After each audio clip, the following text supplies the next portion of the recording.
All right, well, welcome to ProPresenter 201. I probably need one of my sheets. Hey, come on in. If you want to share, you can share with. You can come over here and share with Derek, or wherever you'd like to be. We might have to team up on computers so you can kind of see what's going on. Samantha, how you doing? You can give that one and come over here. Okay, yeah. Hands on. Casino.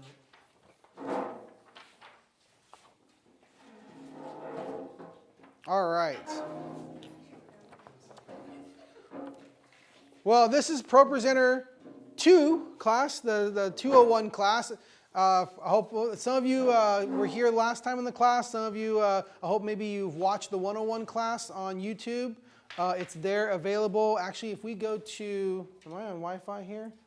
Escape out of here, F1, quit ProPresenter. Let's take a look. If you want to mark down on, let's see, I think I sent a link out, right? Did that second link work? Did it work a second time? Okay, good. Oh. Yeah, so we go YouTube.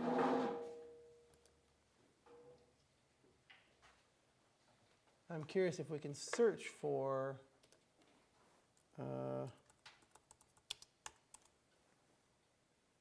Creative View. That's probably not going to come up on the. Maybe search your username. What's that? I'm trying to see how you guys could find it on there without the link. I think you might have to have the link. I'm set up here for Creative View on Try typing in the username that you posted it on. Creative NLC. There we go.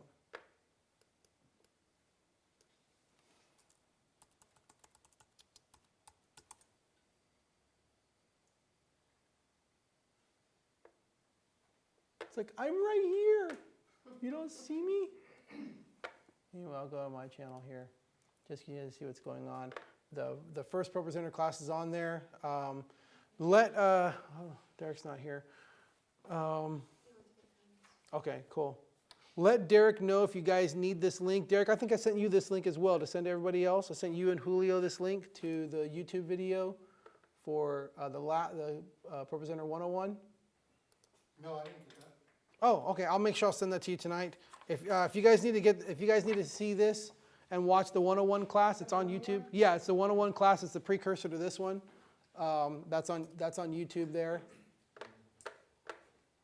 So this 101 goes over all the basics of ProPresenter, just the layout, how it works, what you're looking at, and when you finish the 101 class, you will know enough to actually operate ProPresenter with someone who knows more about it sitting over your shoulder. You can actually sit there and you know the interface, you know where you're going, you know what to do to click stuff. But you won't know yet from 101 classes how to make changes, or if something goes wrong, what to do. So that's what we're going over today, ProPresenter Intermediate Skills. This class will give you the information needed to manipulate ProPresenter in order to make adjustments to the content. So that's where we are. So we're going to be going understanding the ProPresenter workflow, advanced terminologies. Every time there's more terminology to learn. Advanced terminology, importing playlists, adjusting songs, messages and props. You'll learn what those are, and then importing and changing content. So first page here. The biggest thing is getting into a greater understanding of the ProPresenter workflow. ProPresenter utilizes multiple layers in order to display several things on the screen simultaneously. And those layers are broken down by that little chart right there. It starts from the bottom up, the background layer, then you have live video, then video playback, slides, props, and the mask. Now, we don't usually use live video in our environment. If you ever notice on ProPresenter, you can actually see up there, there's a little thing, I might have taken it off on some of these, where you can actually click live video and it'll make the camera on your computer live on the screen. If you had another video input, it would take that video input. You could choose it to be that video input. But we don't usually run it that way, so we usually disable it because we don't want somebody to, at least on all the computers in the worship centers, it's not up there because we don't want somebody to accidentally click it and suddenly there's a live shot of the operator on the screen going, right? So usually we disable that. What's up? You joining us? Yeah. Excellent. Welcome to ProPresenter 2. Check with Julio to get a hold of ProPresenter 1 on YouTube, and make sure you watch that. That way, I might be going over some stuff that might seem unfamiliar to you, and you want to watch that to get caught up. So these are the different layers. Most of our lower third slides have an image on the background layer. So if I were to display one of our lower thirds, if I go to our verbal slides and I display this lower third of Pastor Wendy, this little thing right here, normally it looks like the white lines. It's actually a little black box, and you would see live video behind it and then that over the top of it. That little black box, those outlines, little black box, is on the background color. It's on the background layer. The text up here is on the slides layer. That's why if you look at your screen, we have clear all, right? Whoops, that didn't work well, did it? ProPresenter does not like that. ProPresenter really does not like when you disconnect one of the computer screens it was operating on while you're displaying stuff. So let's try not to do that again, Scott. There we go. Get all my screens all back up the way they are and get ProPresenter launched and then see what it does. But here. Okay. Oh, good. It's still working? Still working? All right, good. Just resize this here. If you notice up here, you have clear all. You have clear slides, right? You have clear backgrounds, clear props, clear audio, clear logo, and they correspond with F1, F2, F3, F4, F5, and F6 on your keyboard. So right now, if I wanted to, I could clear just the background and the words would stay. Let's see. Is it not? Let's see, clear slides. Oh, that's all connected together as one slide. Sorry about that. Because I created it that way. Forgot about it. That's not actually a background. It's part of the slide. We usually don't run very many backgrounds because what we do here on all of our stuff, all of our systems, all of our broadcast systems, everything runs through a downstream keyer through a video switcher. So we usually don't run backgrounds. The background is usually clear. So we usually have background. Live video we don't use very much. Video playback is whenever we're playing a video, that's the layer that it's playing back on. So video playback will actually be underneath slides. And then props, we're going to learn about later. Props is one of the last layers that throws it over the top. It allows you to put up clocks, countdown clocks, messages, emergency messages, nursery call numbers, stuff like that that needs to go on the screen while everything else is running. Those are props. ProPresenter also utilizes modules that add specific functionality that is not usually needed by most users but can add substantial capabilities to those users who do need it. Like us, we currently use the SDI module and the Alpha Keyer module in order to interact with our broadcast video switchers at all of our campus locations so far. Terrace campus is going to be a little bit different. They're still going to use the SDI module, but they don't need the downstream keyer. And what the downstream keyer allows us to do is present stuff like this, like a lyric. Like that will go up, and whatever's behind it will be transparent to the video switcher, and the video switcher will be able to have live video, and then the words come up over the top of it as you normally see it on the screens. So those are the different layers that are involved. That's the workflow. So whenever we're presenting something, whenever we're putting stuff, there's multiple layers that ProPresenter can display and display in different orders. So moving on to terminology. On there, layers, again, with multiple levels of images and video or text that can be displayed over each other within the output window of ProPresenter. This allows simultaneous display of various content to be triggered separately or synchronously. Like I said, we can run a slide, we can run a background, we can do different things here. Background layer is video images that play on the bottommost layer, and they're designed to carry over multiple slides. So if I were to pull up a background, you guys can see my screen here. If I were to pull up on the video image and play a background, let's see, do I have any backgrounds? I do. Okay, so I play that background right now. I can advance through the foreground slides, and the background will keep playing behind it. I can clear the background by itself and keep the lyrics up if I wanted to. I can play a different background behind it and clear just the slides, and the background will stay, and I can go to a different song. So all of that is on different layers, and if I wanted to add, let's say I wanted to add a message that said, hi there, and say show message. Now I've got that message, and built into that message apparently is a background, so I got to choose a different, let's hide that. Choose a different template, default. There we go. Now show message. Hi there. So depending on the template that you choose to put on there. So I've literally got 3 layers of stuff running right now. I've got a background, I got background, I got slides, and I got props. And I can take out the background, I can take out the slides, and I can take out the props individually, all in those layers. So foreground elements are elements that stay in the video playback or slide layers, whether images, text, or video. These elements are specifically attached to individual slides. So when a different slide is triggered, all the foreground elements are replaced with content from a new slide. So let's just say that this is, we go to the message, and we have some foreground images in our message. So as we're, like these are set up as foreground. So I have that playing right there as a foreground. As soon as I click on the next slide, oh, that's a background, we didn't change it. Okay, that's perfect. Okay, cool, so clear all. Notice right now, that's a background. If I go to a different slide, the background stays and new foreground images go over.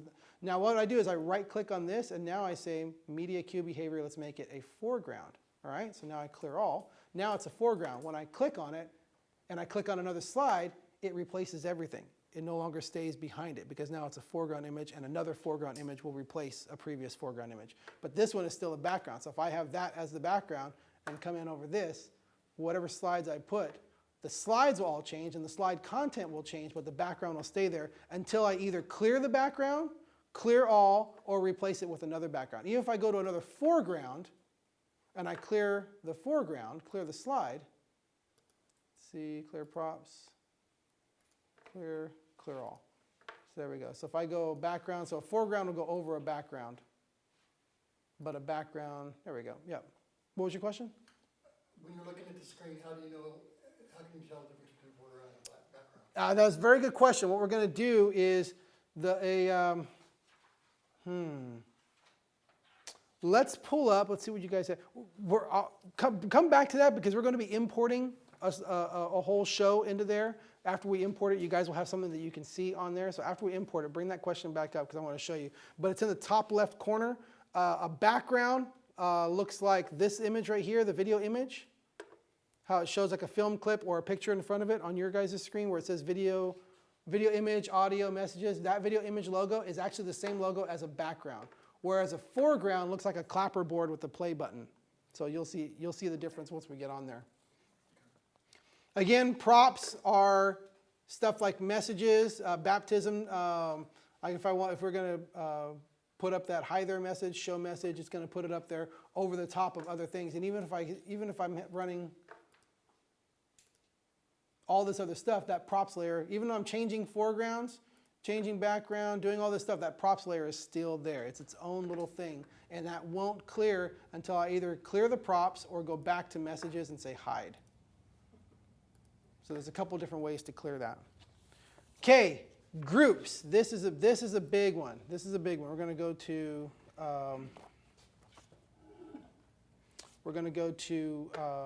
a song. You guys can see okay on this, or do I need to mirror it up here? It'd be great if we mirrored it. Okay, let's do that. Let's turn off this. Let's go here. Mirror Sanyo TV, mirror the Retina display. There we go. Whoops, wrong one. I meant to do this. Resize it to the window. Okay, cool. So, let's see, clear all, and then you can see what's going on there. Where was I? Okay, a song. Gonna look at this first song, Sing, Sing, Sing. You know what?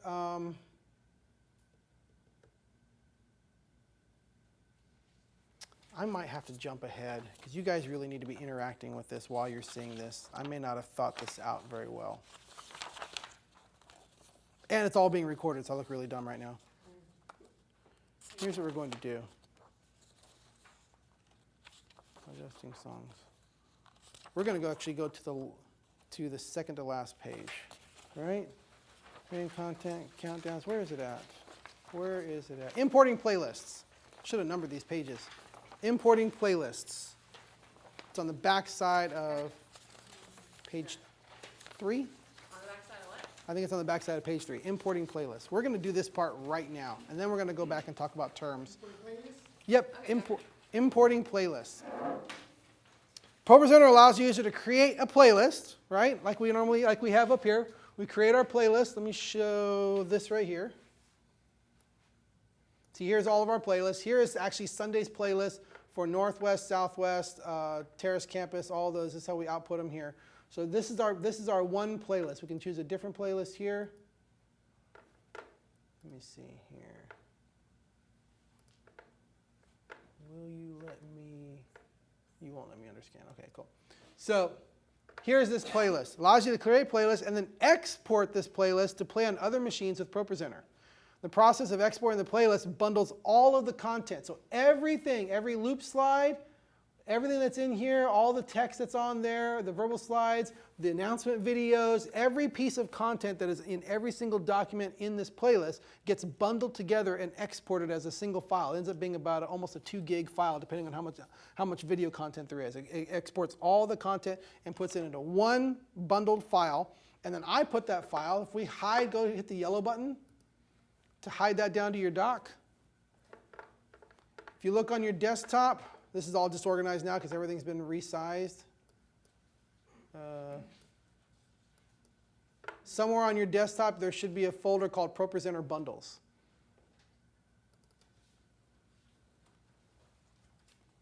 Everybody find ProPresenter Bundles? Some of them might be on the right-hand side, some of them might be on the left-hand side, but there's a folder there called ProPresenter Bundles.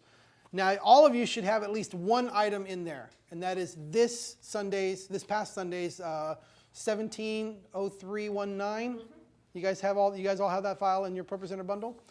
What normally happens is that I generate the entire list ahead of time. I export that bundle, and then I copy that bundle to all the computers, the Northwest, Southwest, Terrace Campus. Whoever's creating for Spanish Campus is getting that, creating that, and exporting that bundle is how we want to be doing it going forward. And then that gets put into that folder. So when you come to ProPresenter, we're going to all do this together. When you come to ProPresenter, see how we generate playlist export ProPresenter. What you're going to do is you're going to go to File. It's kind of hard to see on here because it's not overscanning here, but go File, Import, Import File. And click that. And it's going to say, what file do you want to import? You're going to navigate to your desktop, find your ProPresenter bundles, and find 170319. We're going to all import yesterday's file. Yeah. Click on File. What's that? Okay. So, yep. Try it again. Yeah, try it again. File. Import. Import. Import file. Okay. Then you're going to go to the desktop. There it is. Yep. Desktop. Then under desktop, you're going to have ProPresenter bundles. Is everybody at that folder? And which one is it? 170319. Got it. Do we click on that? Then you're going to go ahead and say, once you have it selected, you're going to say import, but don't click anything else yet. You're going to say import. I'm not going to do it right now. You want us to click import? Yeah, go ahead and click import. Let me see what happens if I say click import. Because I already have it existing on here, so I don't know what's going to happen. Okay, we'll run through. Everybody have a little window like this pop up. What's up, Josh? It's thinking. It's thinking. That one's thinking, so it's a little slow. That's my personal computer, so that's probably the problem. How about this one? Did you guys import this one yet? Yeah. Yep. Did yours import already? No. Well, mine's too.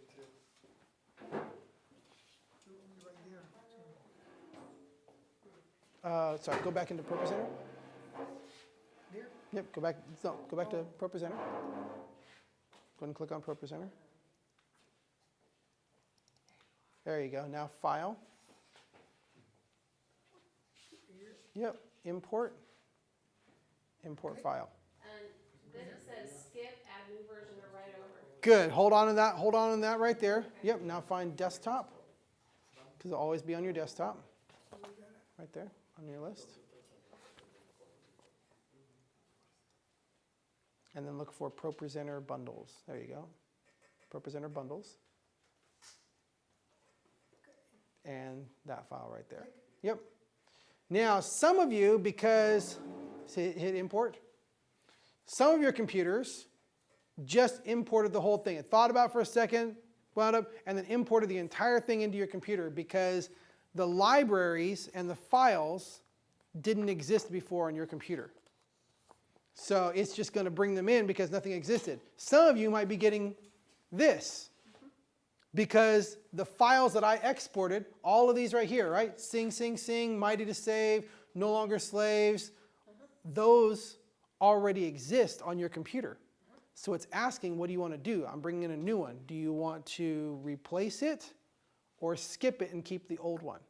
All right? So here's what I want to explain real quick. There's a few options that are going to come up in the process of importing these places into the documents.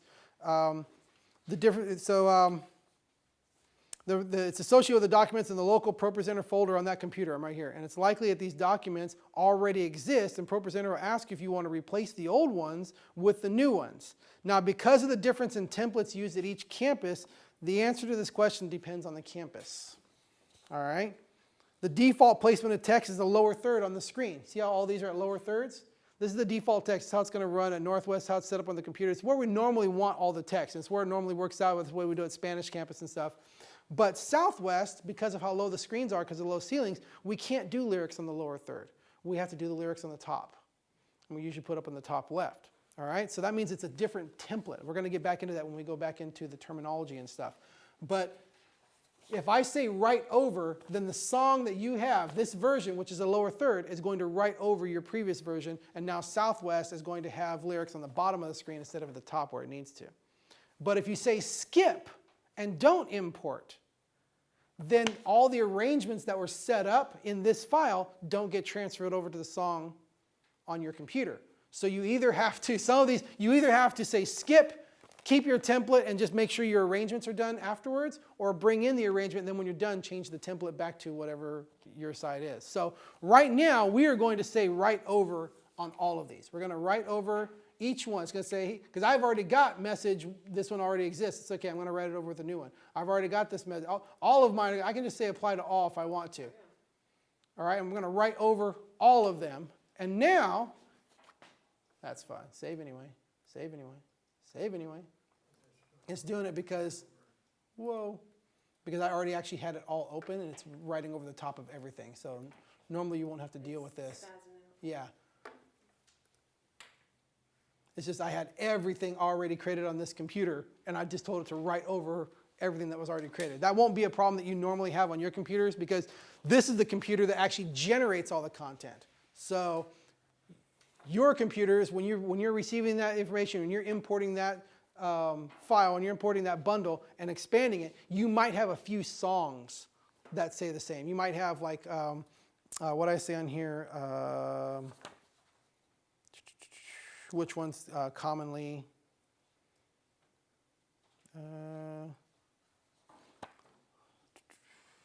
well, there's a couple of them that commonly are going to say that, like lower thirds, the document called lower thirds, the document called closing verbals, the document called, a few of them that like loop slides, we keep the same name. And it's going to say, you want to replace? Yes, always. For loop slides, everything other than songs, you always want to say replace. That's why you want to do it one at a time usually.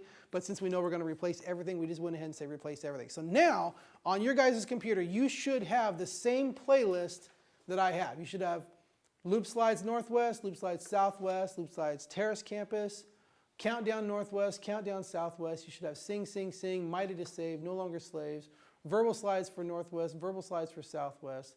The church is alive. Everybody have all the same stuff? We just have Southwest.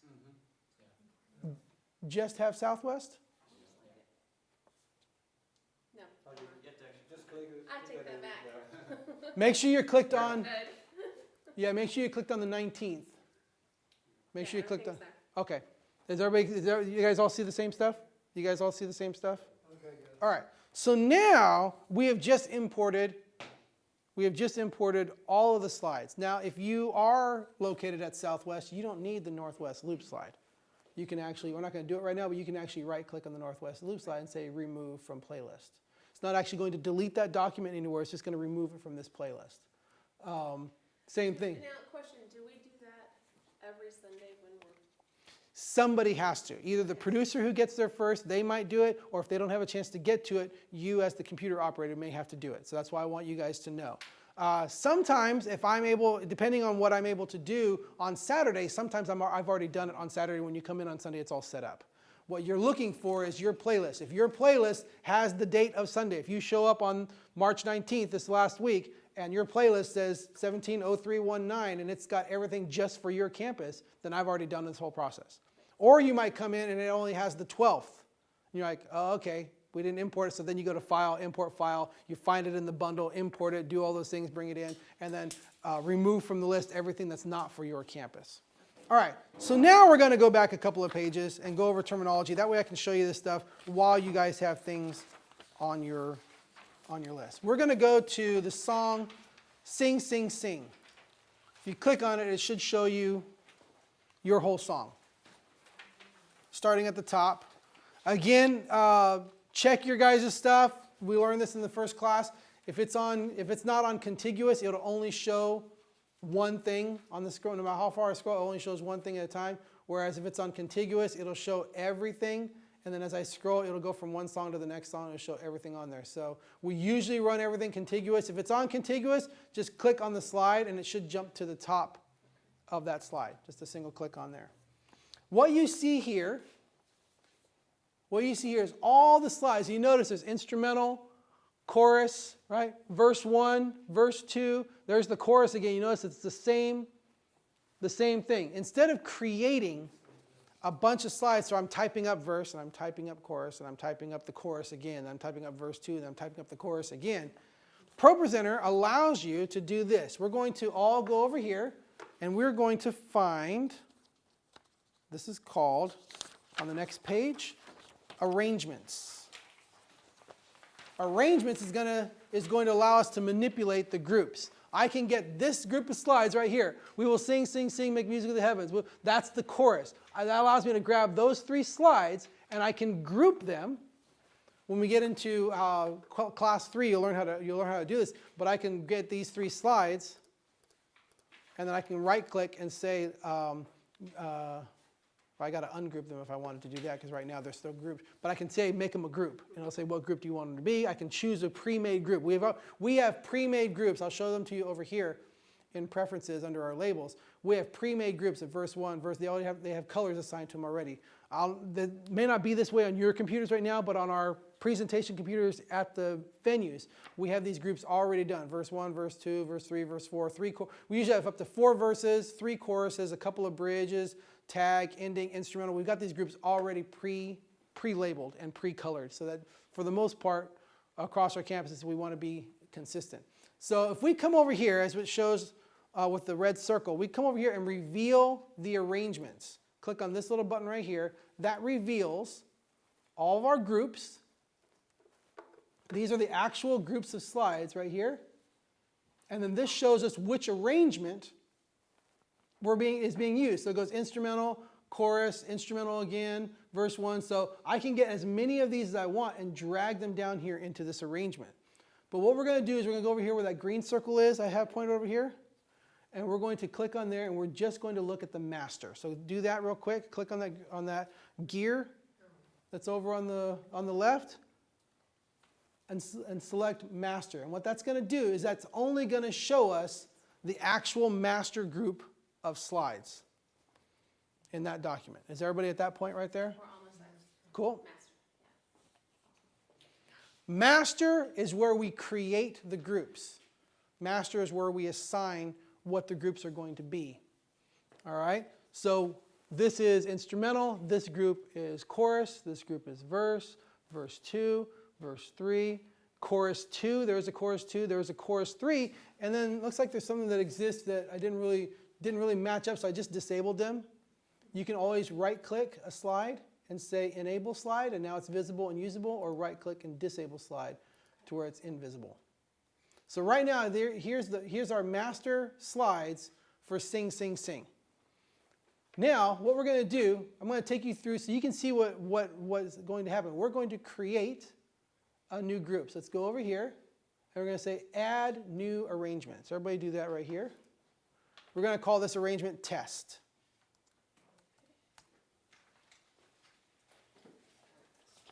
Yep. And then hit OK. And you notice now that it has created an arrangement based off the master slides. All right? So now we can go and say, okay, well, this song is going to go instrumental, chorus, and then another instrumental. You can just grab that master slide right there, the master group, and bring it down after chorus. And now I've added another instrumental into this arrangement. Grab the instrumental, Yep. So then they're going to do verse 2. and you put it, Just drag it so that it says instrumental, chorus, instrumental. And then after verse 1, we're going to add another chorus. So we grab chorus and bring it after verse 1. And what we're doing is we are building an arrangement of slides without having to copy and paste these slides, copy and paste that slides. And then what happens is that if you move one of those slides in the wrong spot, then you're out of order. to after verse 1. Yep. And then we're going to say we're not going to sing verse 3. So watch, when I mouse over verse 3, you notice that it reveals an X to cross out. Let's just say we're not going to sing verse 3. I hit that X, and now verse 3 has been removed from the arrangement, but we haven't deleted the slide. If I wanted to bring verse 3 back, I can get verse 3 and drag it right back in there, and now verse 3 is back in the song. Gotcha. So this allows us to move the arrangement around, change things, eliminate, okay, we're not going to do chorus 3, we're not going to do chorus 2, we're not going to do verse 4, and the intro, we're not going to do that intro. So there we go. That's just going to be our, and we can do that right there. And then this allows you that if the band comes in and say, hey, we had to make this change. We need to do 2 more choruses after verse 3. You can just come right over here and say, okay, you just grab the chorus. After verse 3, we're going to put 1 chorus and put another chorus. Boom. And now all those slides exist down here in order. And that's arranging songs however we need to using groups. So in the next class, you'll learn how to create a slide. You'll learn how to create a document, like pulling, like, hey, we're adding this new song, and we're going to pull the text from online, either from Song Select or even just get copy and paste the lyrics from a website, and then we can paste it in, bring it in, and on the creation of, I said, import from copied text, and it'll grab whatever text you just copied, open up a window and say, where do you want this stuff? And you can say, I want these from this line to be verse 1, and then this to be verse 2, this to be the chorus, and you can break it all down and then say, create, and it'll create that slide already with these master groups of slides based on what you selected. And then you just go and arrange these however many times. So when we get online, you guys all got the app? You guys all got the Planning Center app? Let's go ahead and open up the Planning Center app real quick, if you have it.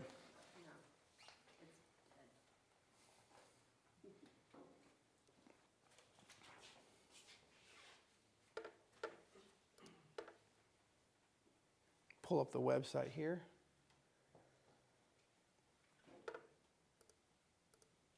Window. Oh, it's behind here, isn't it? It's down there. Okay. Close and bring you back over. There we go. So if I go to Planning Center, we can go to although, you know what? Let's not worry about it on the app because you may not be able to see it unless you are actually scheduled for that service. So we'll just look at it up here. So I go to New Life Church. We'll go, it's like the 26th, then we'll go back a week. So we can view the 19th. So now you can see on Sing, Sing, Sing, here is the arrangement that is from Planning Center, where it goes chorus, interlude, or for us, that'll be an instrumental, basically something that doesn't have, and you notice that there is no instrumental here. They just jump right into it, but we always start all of our slides with an instrumental at the beginning, and I'm going to go over that in just a little bit. So chorus, instrumental, verse 1, verse 2, chorus, instrumental, verse 3. So we would pull that up and do the same thing, right? Chorus, instrumental, verse 1, verse 2 would be here. Let me get rid of that, verse 2. Chorus, there'll be another instrumental, verse 3. So we would arrange this according to what is on Planning Center. So that's what I do on Saturdays, is get all these arrangements, arrange them to what they have. You need to know how to change them just in case the worship team is going to come and say, hey, we're not doing it this way now. We need to make adjustments. We have to, whatever it is they're going to do. And then they make those changes. So is that what I should have done? That's what should happen. That's why we're getting into this thing here. You can drag groups from what you need and order the songs. By mousing over the group with an X, you can click it to remove that group from an arrangement. Any changes to individual slide content or order within the group should only be done in the master arrangement. Here's what's happening. Here's what goes on. What you don't want to do is you really don't want to be going in and moving slides around. I don't want to grab this slide and move it over. You don't want to be doing that. Sometimes you might have to do that, and then you just want to do that while you're in the master window. Any types of changes you need to, like sometimes there's been times where it's like, hey, we have to add, we're missing a lyric. We have to actually add a slide or say this slide right here, right? We want this one to be, we want to break it up. We have to go in here and edit this, and we want this line to be by itself now. I just showed you a little trick here. So now that line is by itself, separated from here, but you notice that it still kept it within that group. If I were to go here, let me see here. If I were to grab this slide, if I were to add a slide, it would add a blank slide in that group still within that group. But we don't want to do that. Undo. What's that? Yeah, let's see, undo flow text. Yep, there we go, cool. So, yeah, so what happened on Sunday is that somebody wanted, we're not doing that chorus anymore. We're not doing, there's too many, we're only doing whatever it was. We're not doing, we'll go to test. And say, hey, we're not doing the ending or that last chorus. We're only doing the chorus one time. And instead of just Xing that out, what happened is that the actual chorus slides were grabbed and then deleted. And what that did is that took off. Watch this. Watch what happens. I'm going to trust the undo will work. If I delete these choruses, watch what happens to other choruses. Now it's all gone. And now we just lost all the choruses because I was literally deleting slides. So we don't want to do that. We just want to take off the arrangement. And that removes those groups of slides. But the slide content itself is still there and it still exists. So never ever delete slides. We don't ever want to be going to where we're going. Let's grab that slide and hit delete. We don't want to do that. There should always be another reason. If there's nothing else you can do, and they say, hey, I think I really have to delete this slide, call over your producer. Call over your producer and just say, hey, I really feel I need to delete this slide because it doesn't, because maybe something happened. Maybe a slide was accidentally added. Maybe somebody went in there and, added an extra, blah, blah, blah word that's not supposed to be there, and that slide doesn't need to be there. There's legitimate reasons why it would have to, but don't ever just be like, well, I want to rearrange. Don't delete while rearranging. You want to actually go to the arrangements. And again, if you don't see that, it's because this is hidden. Most of the time we don't show the arrangement window. You have to click that to reveal the arrangement window, and then most of the time, we're running on default. I'm creating them so that default is the one that's running. I'll make the changes on default. That's there. So if you ever need to make a change to a slide, go to Master and make your changes to the slide, then go back to your arrangement and make your changes to the arrangement. Does everybody understand groups and arrangements? It makes it pretty simple to do worship lyrics and assemble them and then make alterations if we need to. Templates. This is a fun one. Now, templates, I have, let's see, what do I have? I have Terrace Campus templates. I have lyrics lower third for NLC. Yeah, there's lyrics lower third. They're all going to, I'm trying to consolidate all the templates because they were all created at different times. I'm trying to consolidate all the templates so they have the same name. But what a template is I can, let's say I'm going to create a new song, all right? I'm going to go down here, I'm going to create a new song. We're going to import, let's see. Oh, no, you know what? I'll show you this. All right, let's search for a song. What's a song like a worship song that we don't sing here that somebody knows? You know a worship song that we don't sing here? Like, An old one? well, even some new ones, but we just don't sing them here. Like You know, The Church is Alive was a new song that we never sung here before, but it's been out for a little bit. Jordan Felice down by the river. What's that? The river. The river or down by the river? I think it's the river. It's the river. The river. All right, so let me take a look here. This is in our library. And if I don't have it, now in Song Select, because I'm online, there are some songs called, who's the singer of it? Jordan Felice? Yes. I Know a Place Where We Can Go. Is that the one? So watch this. I'm going to create, I'm giving you a little heads up in the next class, but this is so you can understand how the groups and stuff work out. So I'm going to add this. It's going to open up this window, and I'm going to say Edit. And now I can break up. I can choose my template. I want NLC lyrics lower third is going to be the template, right? And then here's verse 1, chorus. Let me see here. Why is that the standard?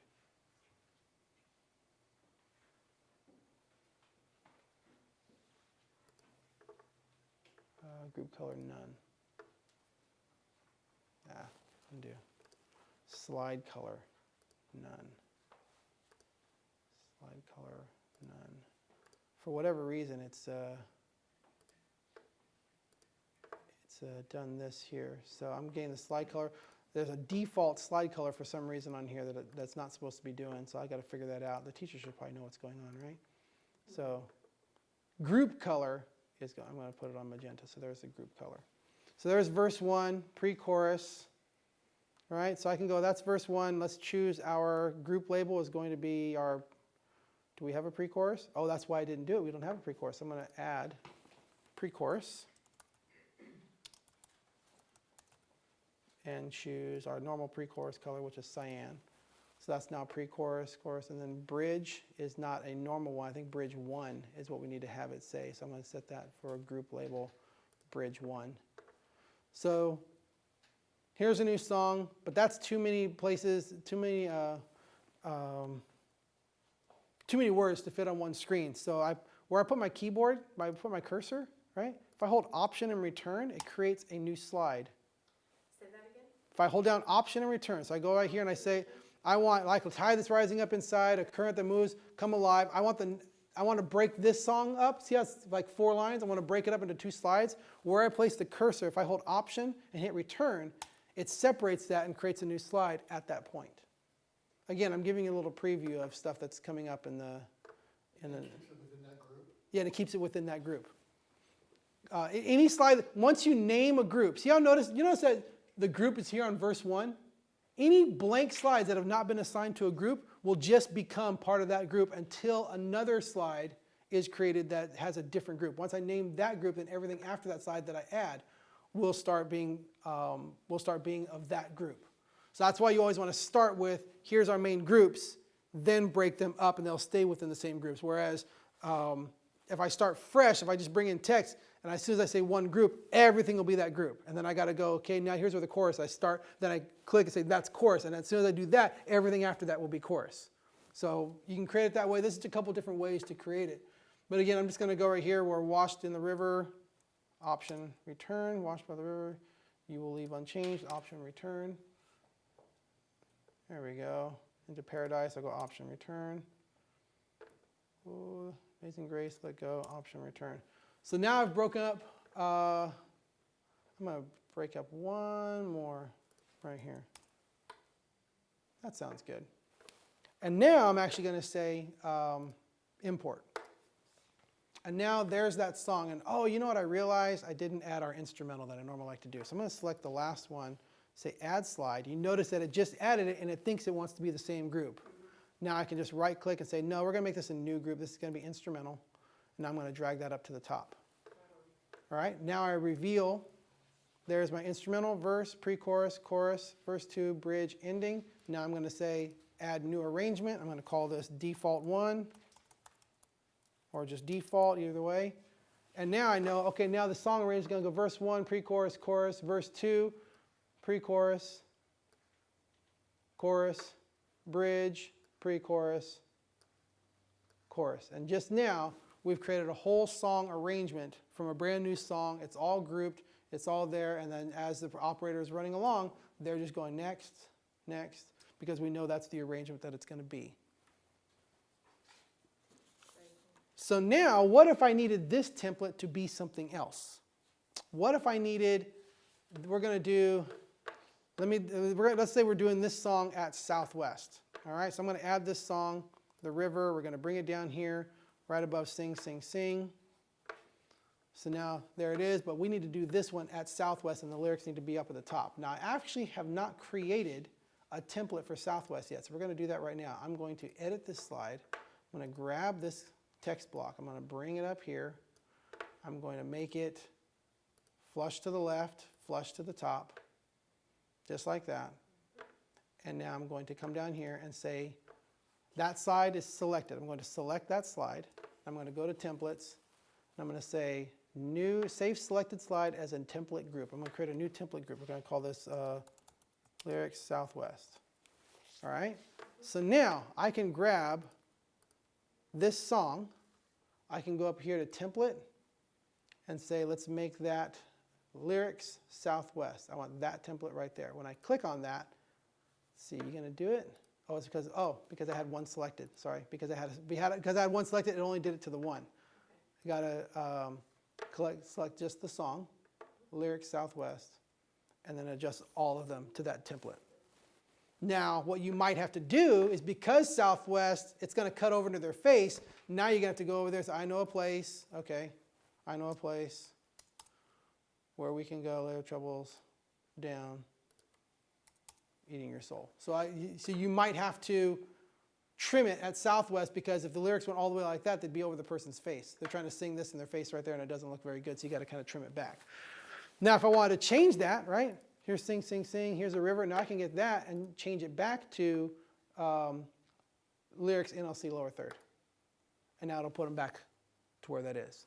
So templates allow you, if you create the template correctly, it allows you to be able to instantly transform from one template where it's down here, this size. And again, I didn't even change. Let's just go back to, I can now go over here. I can say Lyrics Southwest. Let's edit this template group and say, what we're actually going to do is we're actually going to make that block a little bit bigger, and we're going to use, instead of Avenir, because it needs to be thinner, it needs to be a thinner font, we're going to do Avenir condensed. That way it's a little bit thinner, right? And we'll make it, just so you can see the difference, we'll make it medium italic. That's how we're going to do that slide. So now it's going to save that. So now when I go over to this song, and I say template, and I go Lyrics Southwest, it's going to change all of those to that new font over there. Or I can bring it back and say Lyrics NLC lower third. So it changes the font, it changes the placement, it changes whatever you have.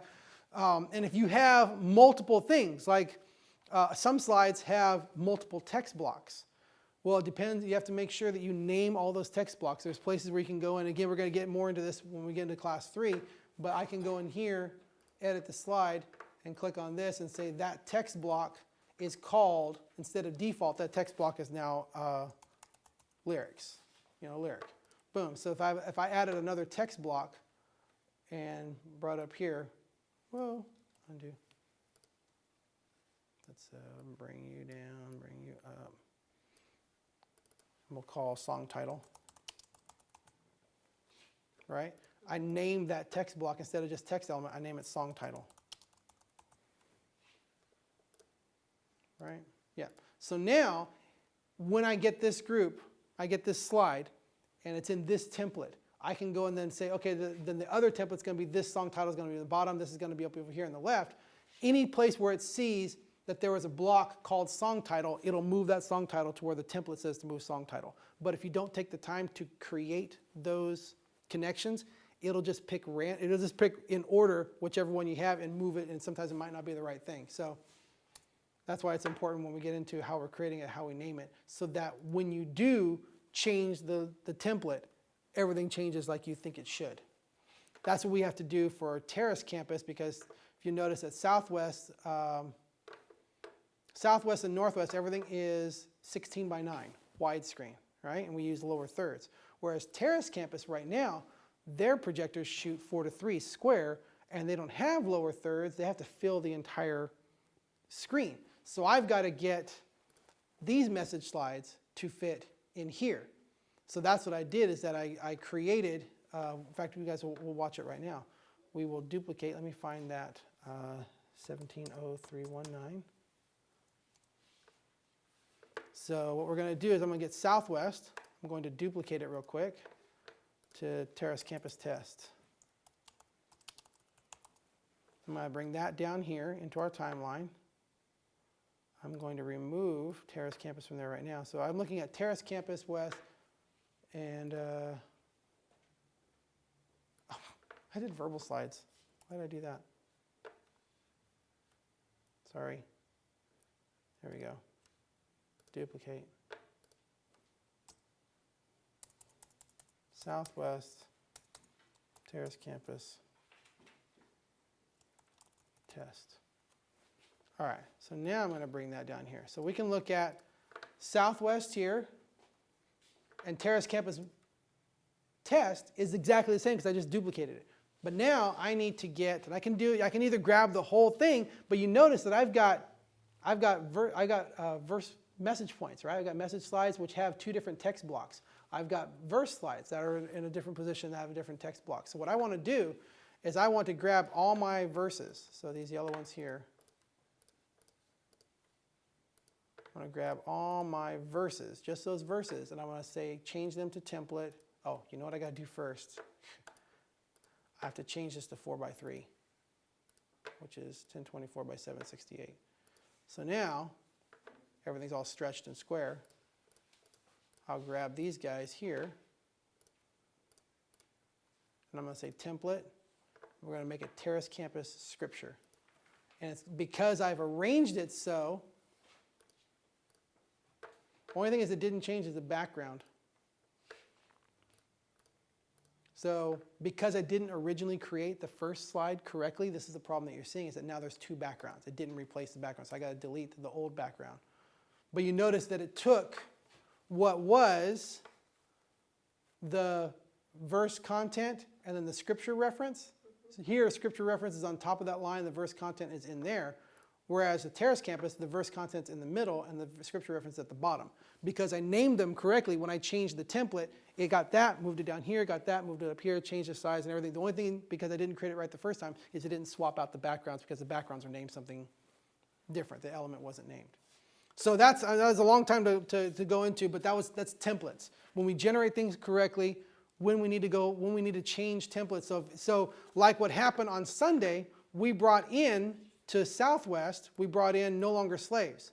We had to bring that in because the slides were deleted, and on that computer, those slides were gone. They were deleted. They were gone. So we either had to retype them, or I'm like, well, let me just grab from this computer, which has all the songs, drag it over there, and then we dragged it over there and didn't notice that once we put it in there, we didn't change the template to match Southwest. So when they got to that song, the lyrics are here, here, here. They get to that song, suddenly the lyrics are down there. And it's like, whoops, forgot to change that template. So that's what I had to do when I came back in. I came to No Longer Slaves, grabbed the song and said, change template to, it was lyrics, change it to lyrics Southwest. Boom. That's all that had to happen, but nobody knew that because this class you're learning it right now. What would change the resolution for Changing the resolution, hopefully that shouldn't be a problem. That's the only problem right now at Terrace Campus, but in a couple of weeks, they're going to be on the same resolution that we're doing. So it's changing the resolution. All of our slides going forward, everything's going to be 16 by 9 HD, 1920 by 1080 HD. So you shouldn't have to worry about changing that resolution because everything across the board is going to be the same within a couple of weeks. And changing the templates, what we just went over, typically that's usually done. Usually it's done. It only comes into play like if you imported and you chose to take the new song and replace the old song so all the arrangements are correct, if you're at Southwest, you're going to have to now get that song and put it back into the template of Southwest. Okay. So you got all the arrangements and all the song and it's all correct, but now you just have to change that to the Southwest template. Now sometimes, this one's being really nice to us, sometimes if I go to sing, sing, sing and I change this template to lyrics Southwest, sometimes it doesn't change it correctly. Some of them will be right, some of them won't. Sometimes you have to select the song again. Okay, select that song again and do it another time. Sometimes for whatever reason, the first time you do it, they kind of move. And the second time you do it, they all go into position. Sometimes there's one slide that just won't want to do it. So sometimes you might have to actually individually grab a slide by hitting Command click. Because if you just click on it, it displays the slide. Is that just the Yeah, and it's not consistent. Like it doesn't do it on this one, but it does it all the time at the Southwest computer. For whatever reason, I have to tell it multiple times. Or since I know that's going to happen, I just select all, and then once I select all the slides in that song, then I go, bam, and it does it individually to every slide. So there's tricks around it that you'll learn, but for whatever reason, like this one, it's operating like it's supposed to, but for some reason on some of them, it doesn't change it completely every single time, so you have to double check it. Hey, did it change? Oh, it didn't change that one. Okay, we'll grab that one and change that template. But sometimes it might all work and all be just right. Hot folders. Let's all take a look at video image. The video image bin. We're going to open the video image bin. You can make it bigger if you like. ProPresenter allows a user to designate folders on the computers as hot folders.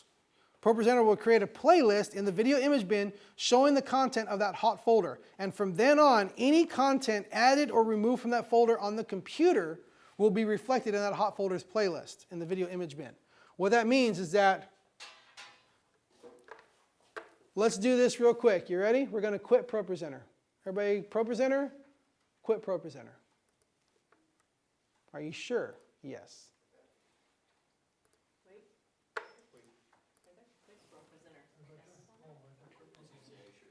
Yep. Yep. So now you all see the desktop. Somewhere on your desktop is a folder called Message Elements. It might be on the left, it might be on the right. I think I put all of your guys' ones on the right near this area here called Message Elements. Double click that. Some of you have files in the Message Elements, some of you don't because some of the computers have actually been used with ProPresenter, so Message Elements are in there in that folder already. Some of you, I created the Message Elements and there's nothing in it. So it's a folder on the desktop called Message Elements. Yeah, gotcha, thank you. Yep. You guys all have Message Elements opened? Also, somewhere on your desktop should be in the same area is a video file that I placed on the desktop called the Shack Bumper. Everybody see that video file somewhere on there? The Shack Bumper. Yep.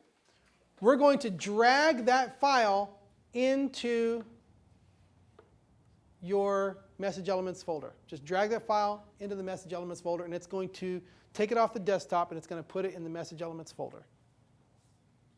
Do you see the file called the Shack? Should be a video file somewhere around over here. Did I not put it? Oh, you already copied it into there? No.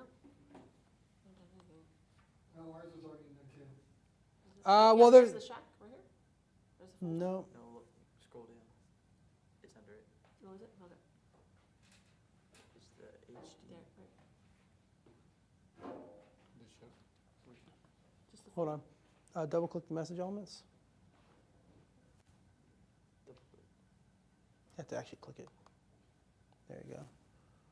And so Message Elements shows that, yep, there's nothing in there right now. Did I forget to copy it over here?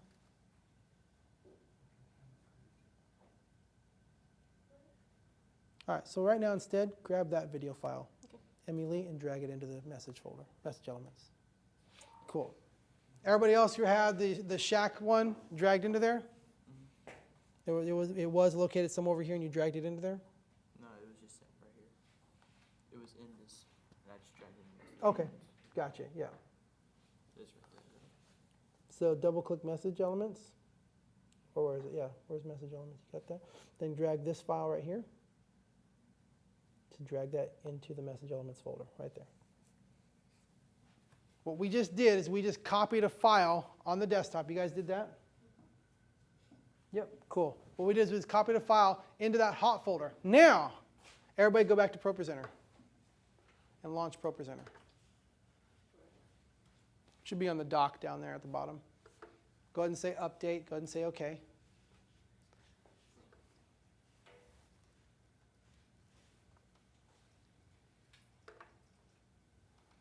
Single click. The only time you ever need to double click something is if you're literally double clicking something that's on the desktop to open it up. Everything else is single click only. It says one document needs to be updated. Go ahead and say OK. Yes. Did it? Update and OK. Okay. Cool. Now, is your video image bin open on the bottom there still? Mm-hmm. go to the message elements hot folder. And for those of you who had nothing in there before, you should have the shack bumper located in there. For those of you who have multiple things in there, yep. So that hot folder, now watch this, you ready? Just hide it. Actually, let's see. Yeah, just hide ProPresenter real quick. All right? Do you still have your file, you still have your folder open where you can see the inside of message elements? Find that, the shack video that we just brought in there, and instead drag it to the one called bumpers. Just grab it and drag it to the folder called bumpers.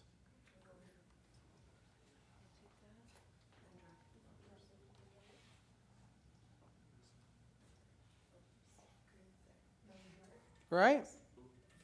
Now go back down to your bottom, go to the bottom of the dock, over to where you see the ProPresenter logo on that little frame right there, and bring it back up.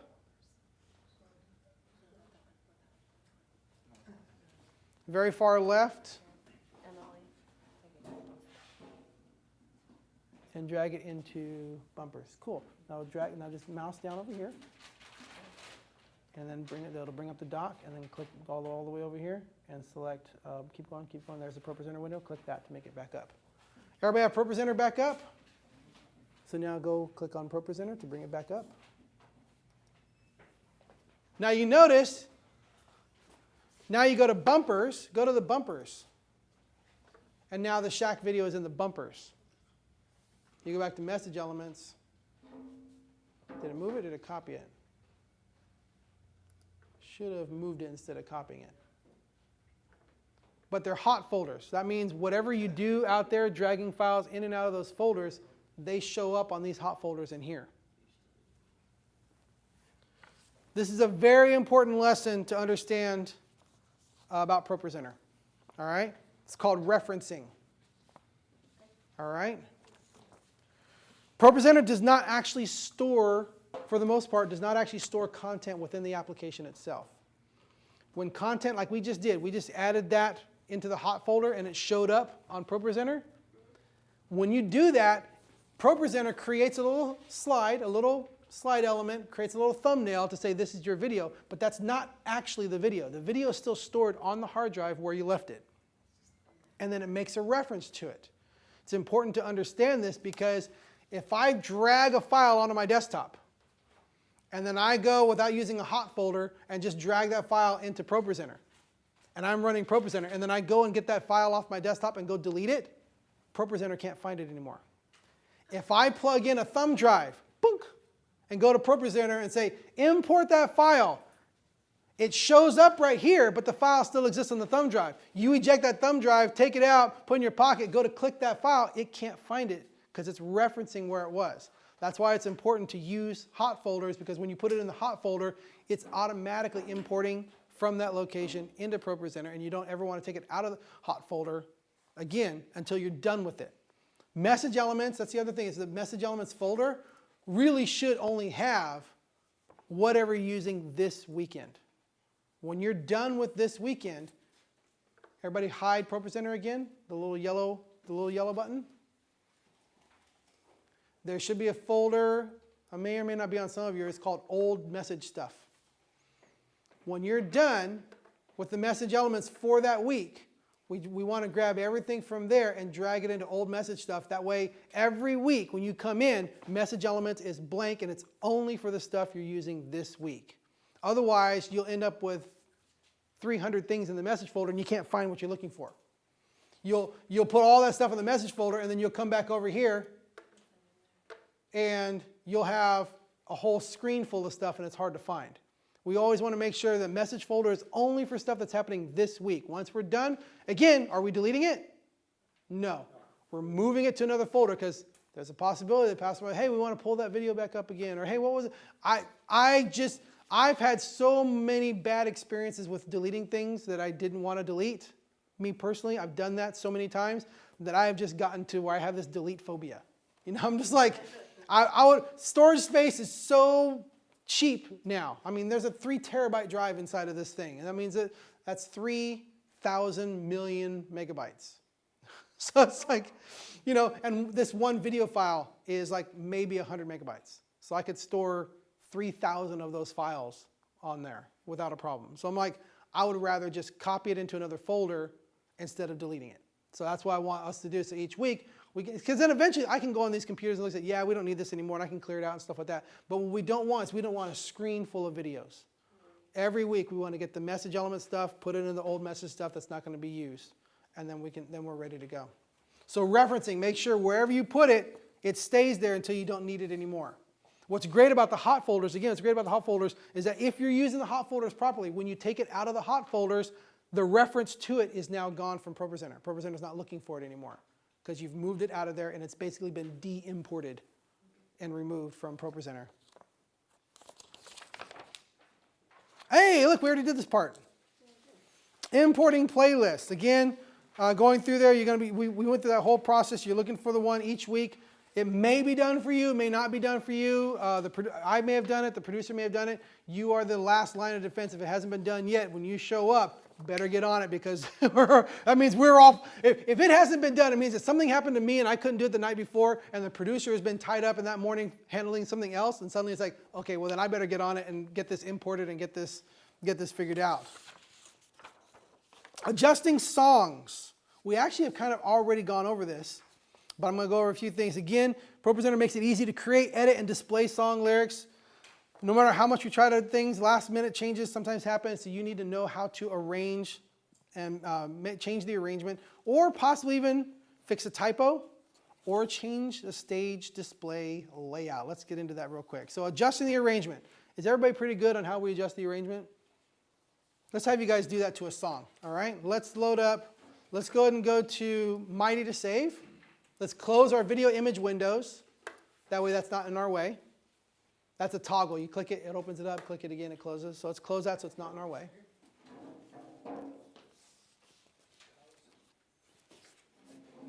All right. So now we need to adjust the arrangement. How do we open the arrangement window? Everybody remember? Let's go ahead and open the arrangement window.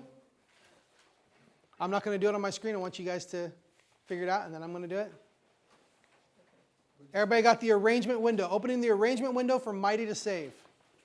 All right, so we're going to open the arrangement window for Mighty to Save. All right. It's on the master and Yep. So that's very good.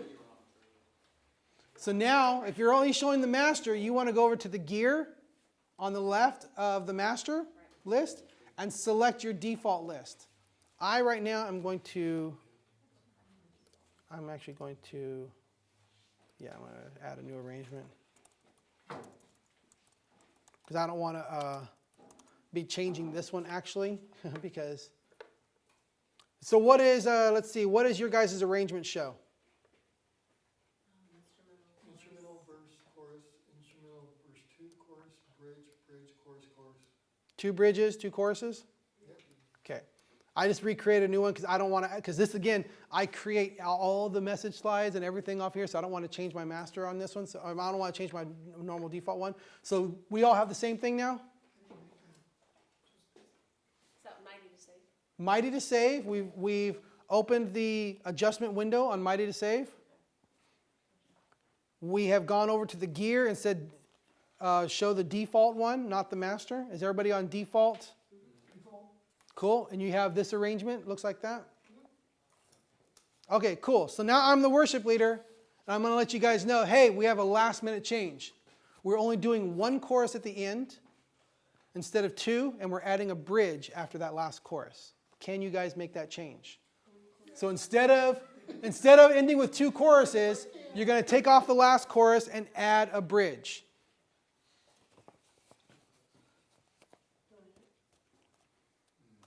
Let me know if you guys are you able to do that. So you X'd out the chorus and then dragged a bridge over at the end. You guys have just successfully adjusted the arrangement. No chorus. Yes, you get rid of the chorus. And then you need to put the bridge on the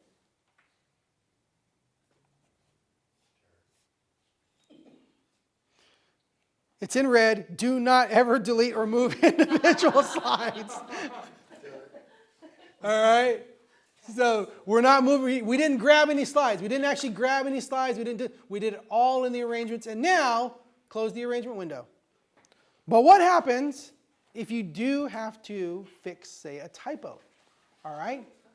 Let's say that it turns out the hope of nations isn't supposed to be capitalized in the first verse, second slide. What do we do? Well, fixing a typo, a simple text fix in a single slide is very quick and simple. Just right click. Now your computer, for whatever reason, that mouse is not cooperating, so you have to hit control click. So you hold down the control key and then do the click. So you would hold down this control key, and so go on the second slide, hold down the control key and click, and it'll give you your contextual menu. Is it doing it? Okay, you got it. Okay, cool. Yeah, so that's, for whatever reason, it's not, when it doesn't, if a computer doesn't right click, you can hold down control and click. On the laptops, the right click is the bottom. If you click in the bottom left corner, way down over here, that's a right click. All right, so everybody right click, and we see on this slide, the hope of nations, second slide of verse 1, we right click. We're going to say the very first thing is called quick edit. The very first one, we're going to click on quick edit, and look what happens. It opens up a tiny little window on your screen that allows you to click on the text, highlight it, make your change, and then hit the little X to close it out, and you have just fixed a typo on a slide. So you right click, say quick edit, it opens up that little window, you highlight the text, you make your change. Cool. So that was one of the worship leaders coming over there. Now what happens? That first service has happened, and Pastor James has come and said, "Hey, every reference to God needs to be capitalized." So the hope of the nations is actually talking about God. Hope should be capitalized. We got to fix that. So let's fix it and make it capitalized. That's actually happened. Pastor James is a real stickler about that. He's really big about making sure that we, honor the name of God in our writing. So you right click or hold down control and hit click, or right click on the very far right side of your mouse, of the trackpad, right click, quick edit, highlight the text you need to change, make the change like you would in any Word doc, close that, and now we have fixed the typo.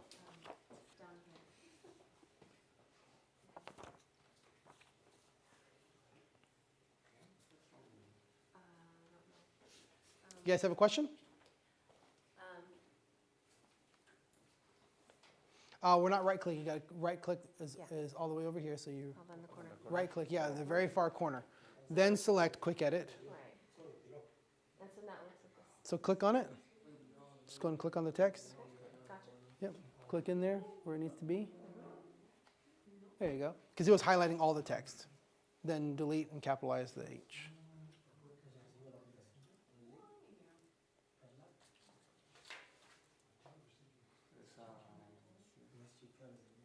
Yep. And then close the little window. We're going to get into stage display and fixing stage display layout in just a little bit. We're going to take a little break because it's been a little bit of time. I'm going to turn off my mic right here. And then we're going to take a break, use the restroom, get something to drink, get a snack, and we're going to come back in and finish up the last couple of pages of this. For stage display, most of the time we have stage display on the floor in front of the pastor, on the chairs there. But because of how much this room is used with other ministries so much, that having the cables there and power there, having to always unplug it, plug it in, move the it's going to be too much wear and tear on the equipment because that room is used for so many different things. So we're actually going to mount it at the back of the room by front of house. It's going to be a big 50-inch screen TV on the back of Spanish campus. Same thing is happening at Terrace campus. We're putting it on the back wall because of seating and stuff like that, how close they're sitting up there. So you guys will have a stage display facing. What the stage display is for the people on stage. It's their confidence monitor. What that means is if they have the stuff right there in front of them, they can stand there with confidence knowing that they're not going to look dumb and not knowing what to say. That's what a confidence monitor is. I have the confidence monitor here. I can confidently not have my notes in front of me. I can confidently not have the lyrics in front of me. I can confidently come up there, especially with the MCs, the MC pastors coming up. They can stand up there instead of having their phone or having a piece of paper to read stuff off of. They can just come up there and somewhat have it memorized, but talk, look at the confidence monitor for their notes. Okay, yeah, and I'm doing this, and just glance at it and keep on. And it's usually down there next, because it just looks like you're looking at somebody in the front row, and you're looking at your notes and going on to the next thing. So it's called confidence monitor. So our stage display produces that confidence monitor content, and the way we show ours, the right side of the screen is pretty much always the same. Very bottom. The very bottom is a message. We're going to get into props in a second, but I can send a stage message, get off the stage now, and send the message. And that will show up on their monitor right now. And every time I hit send message, it'll flash. And I can designate a color. It can flash green or red, whatever color. I just happen to have set green. So then I can hide that and clear that and come out. So the very bottom is if we have to send the message to the people on stage, that's what that bottom is for. Over on the right-hand side is the clock. It's always there as a clock. Above that is a countdown for a video. So if I were to play a video, any video, if I start, let's say, the Southwest Countdown video, while this is playing, you notice that there's a countdown clock here. Let me play a different video that doesn't have a countdown, because that was kind of dumb. So,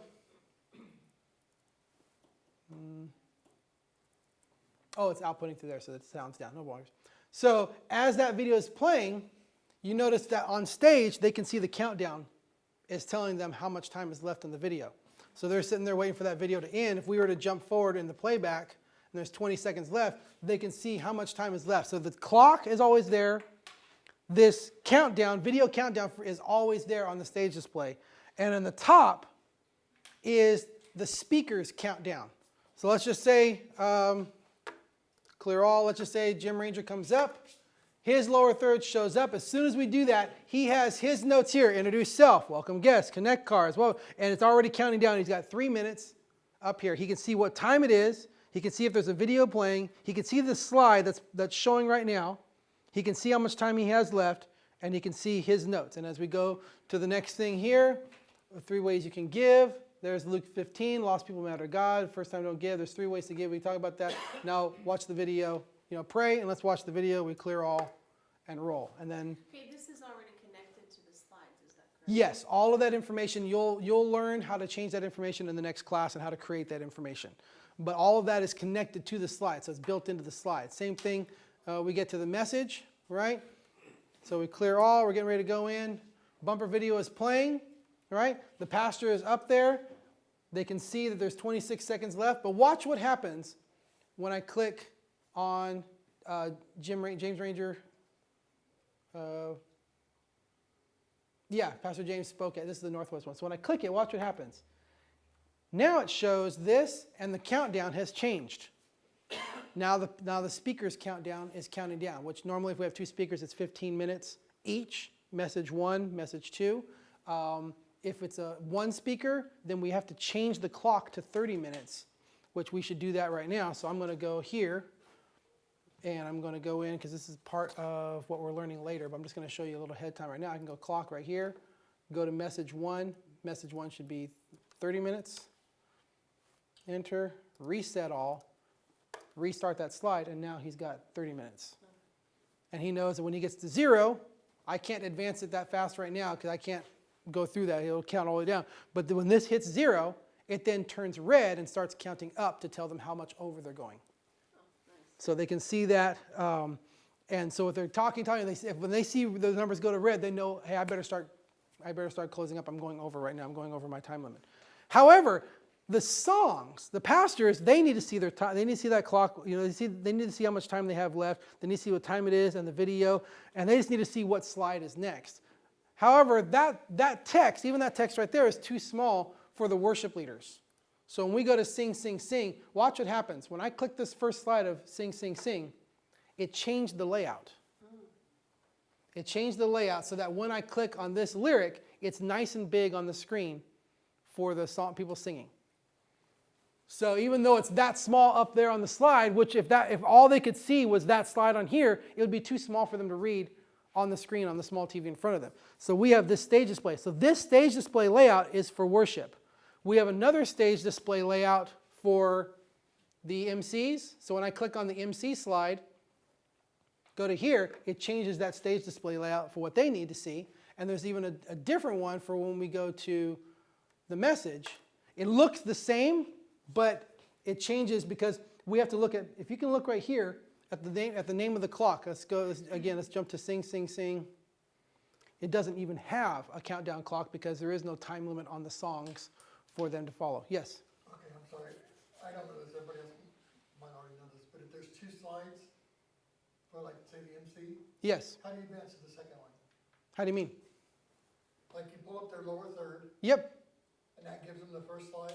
Yes. How So do we you go. advance to the second slide? So we go here.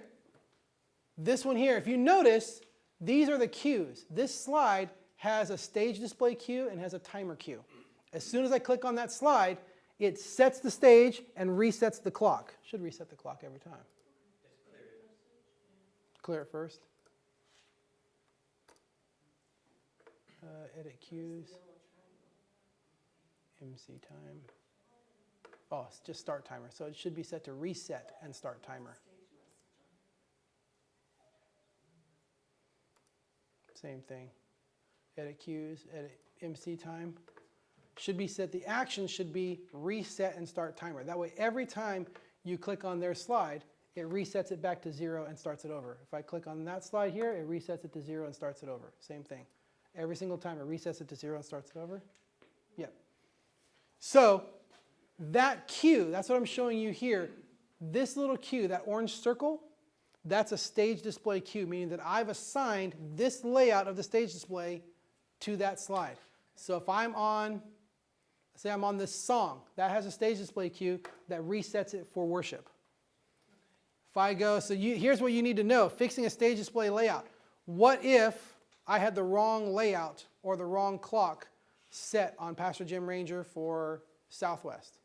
You need to be able to go right click. So let's find Jim Ranger, Southwest, on the verbal slide Southwest. We're going to right click on him. And we're going to come here where it says Edit Cues.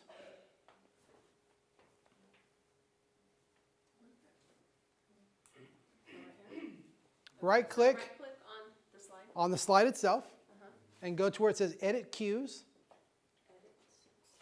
What cue do we want to edit? It has two cues on it. It has a stage display cue and it has a timer cue. We want to click on the stage display cue. And it's going to open up this little window and say, what do you want to do? Change the layout. Change the layout. What do we want to change it to? Let's click on that and change it to, say, message 2. And hit done. So now,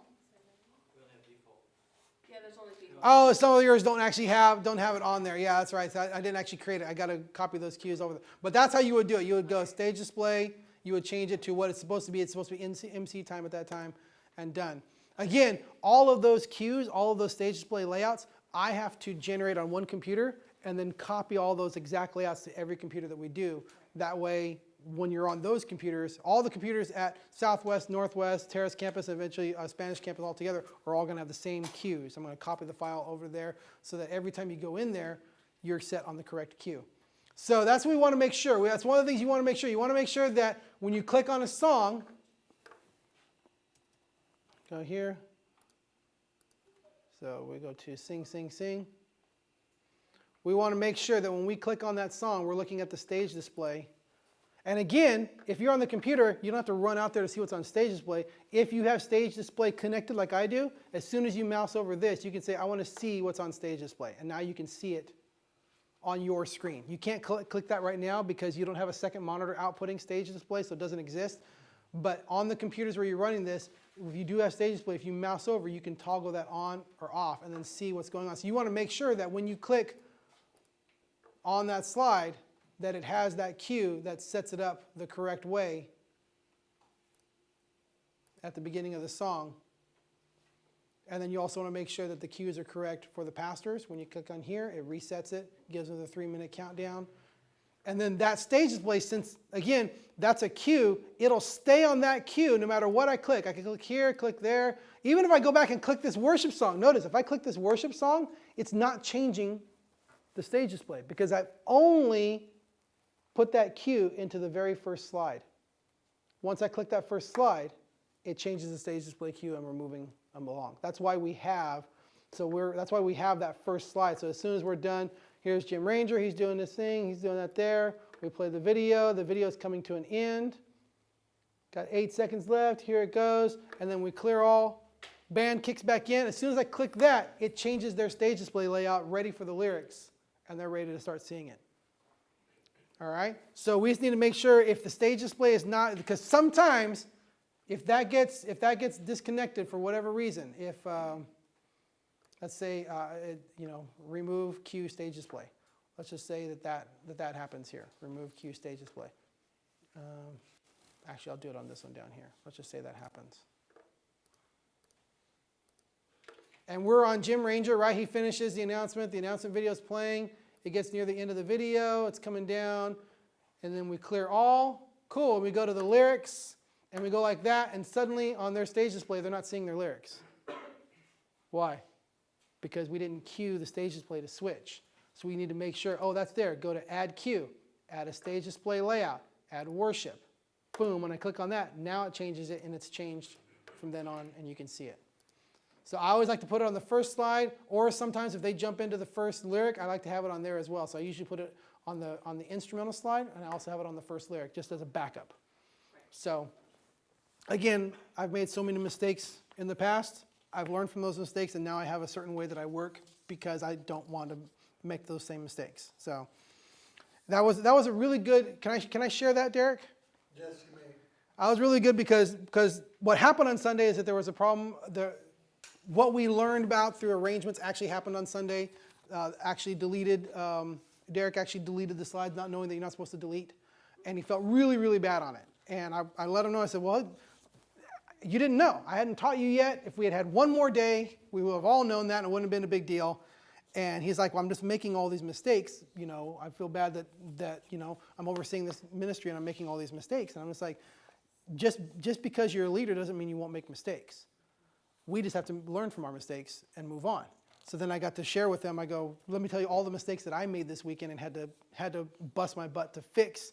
And even the ones that I did fix didn't get fixed right. It's not that you're not going to make mistakes. You're going to make mistakes. We just need to learn from them. And then as a leader, what my job is that if it's a common mistake, then I need to try to create a system that eliminates those mistakes. And that's what I'm trying to do with these classes, is try to create this system so that the system is built in such a way that you're learning to do it in such a way so that most of the common mistakes won't be made.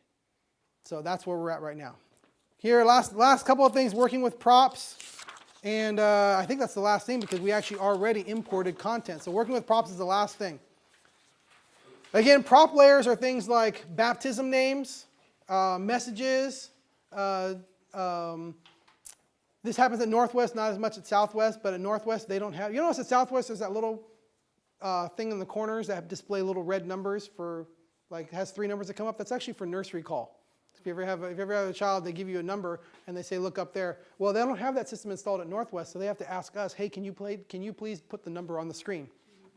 So we have to go to messages and we have to say, well, here, let's just go over this window here. Props fall into 2 categories, messages and countdowns. For the most part, we don't use countdowns as props. We use countdowns for the stage display. But like for youth, we've done it before. It's, hey, we're doing a game in 60 seconds. You can create a 60-second clock and activate it on the props, and it'll show up on the bottom corner for the kids to play the game. So there's lots of reasons why you would want to do clocks as a prop, but we don't do those for most of what we're doing.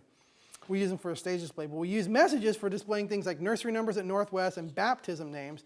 And sometimes the need arises to display an emergency message. We have had people come to us before and say, hey, we need so-and-so, their child, their kid was, got into a fight over at youth, or whatever it might be. We need the parents of so-and-so to come to the foyer.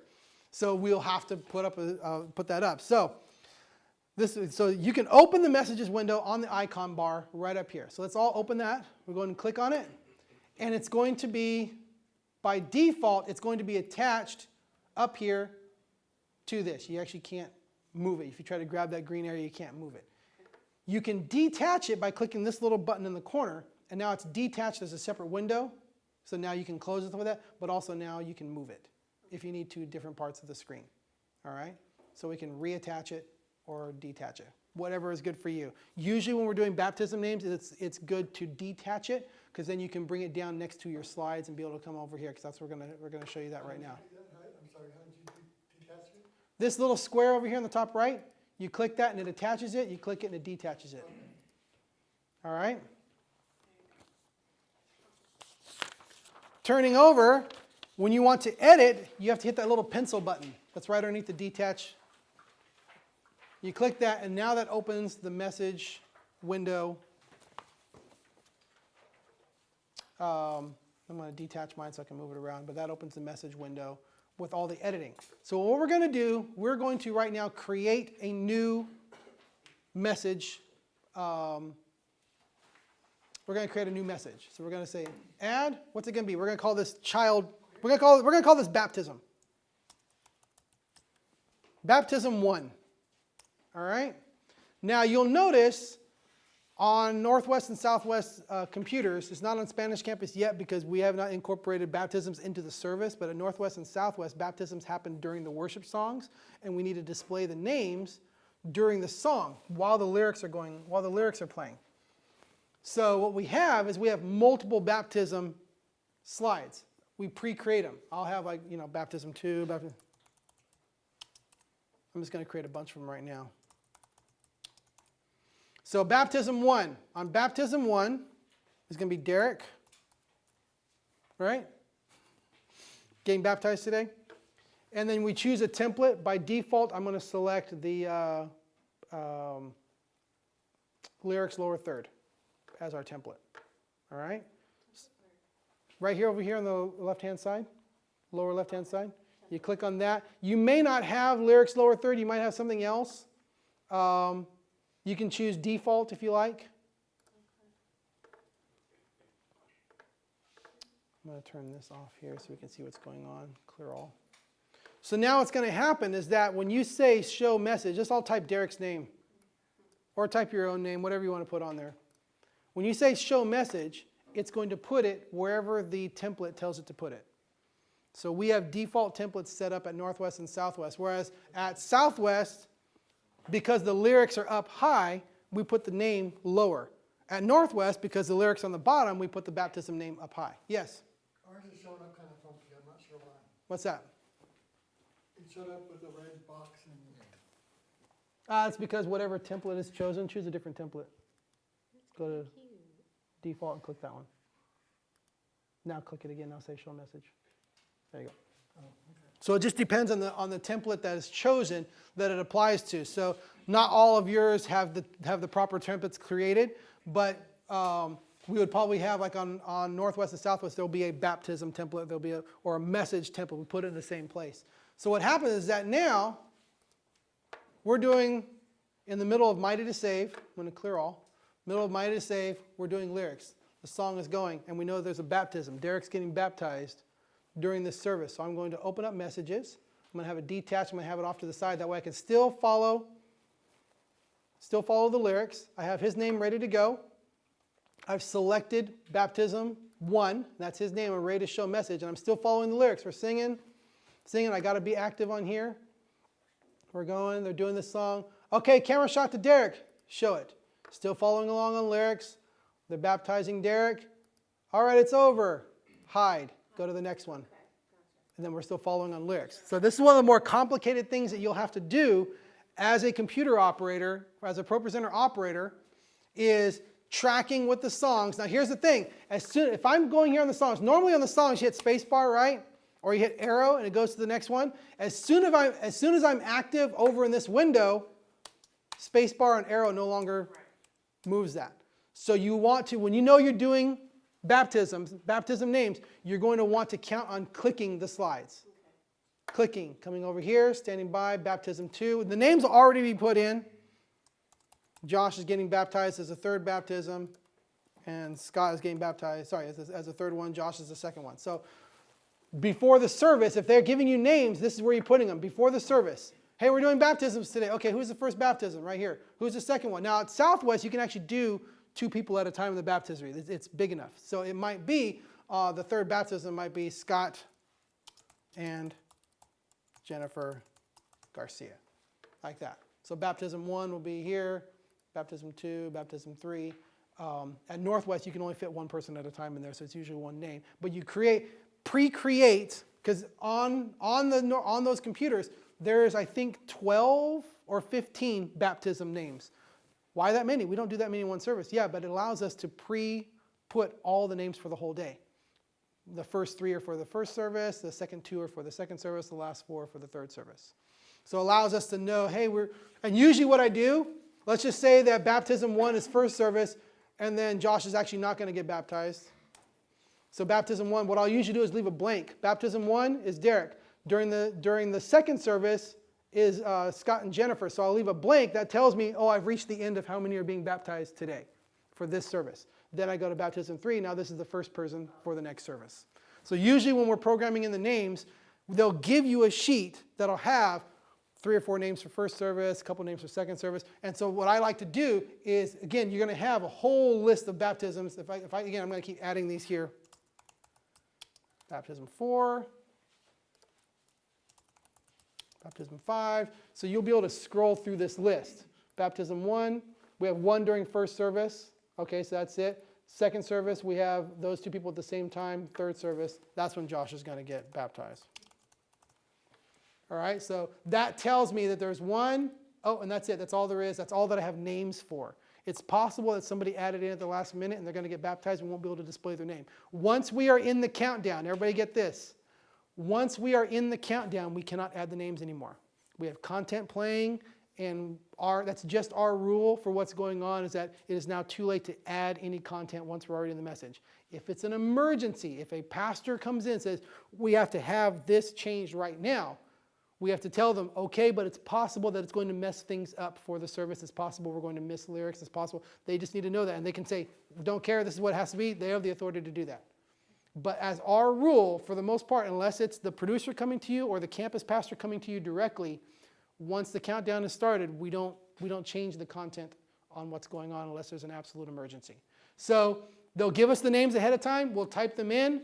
They might add, hey, this person's adding. Okay, cool. We have time. We go in there. We go at baptism, 4. Put it in there. Maybe shift things down. Add a baptism 4.5, or whatever, just so it's all in order. But then once it hits that countdown, hey, we have another baptism. I'm sorry, they can get baptized. We don't ever say that they cannot get baptized. That's not our call. Anybody who comes up and says, I want to get baptized in this service, our default answer is, yes, we can do it. We may not be able to get it on the camera in time, or we may not have the name on screen, but they absolutely can get baptized. We want to make sure that it's never coming from our department. Just because we can't put their name up, we don't ever say, sorry, you can't get baptized. Everybody can always get baptized. Our department never says you cannot get baptized. I just want to make sure that never comes out of our doors, that we told somebody that they couldn't get baptized. All right? So that's how you put that in there. Again, there might be one called child number. And again, that'll be, child number 1, 2, 3. That would be the emergency if we had to. So child number, it's right there, so we can display child number, show message. And it'll display, again, as I'm doing lyrics, it can show that. Right, and then we can hide that and then continue doing lyrics. So it's always show, okay, baptism. Okay, here we go, baptism 1, we're loaded, we're going through the song, here it is. Show it, we're still going through the lyrics of the song, still going through the lyrics, baptism is done, we hide. The priority is always lyrics. If you're sitting here saying, everyone needs, let mercy fall on me, you're going here and you're getting ready, the hope, and they say, okay, put up the name, lyrics first. Savior, he can, then you put the name of mountains, our God is mighty to save. Okay, take it out, almighty to save. Forever. Now hide it. The lyrics are always priority because people are trying to sing along. If the name is up a little late or if it stays up too long, that's not a big deal.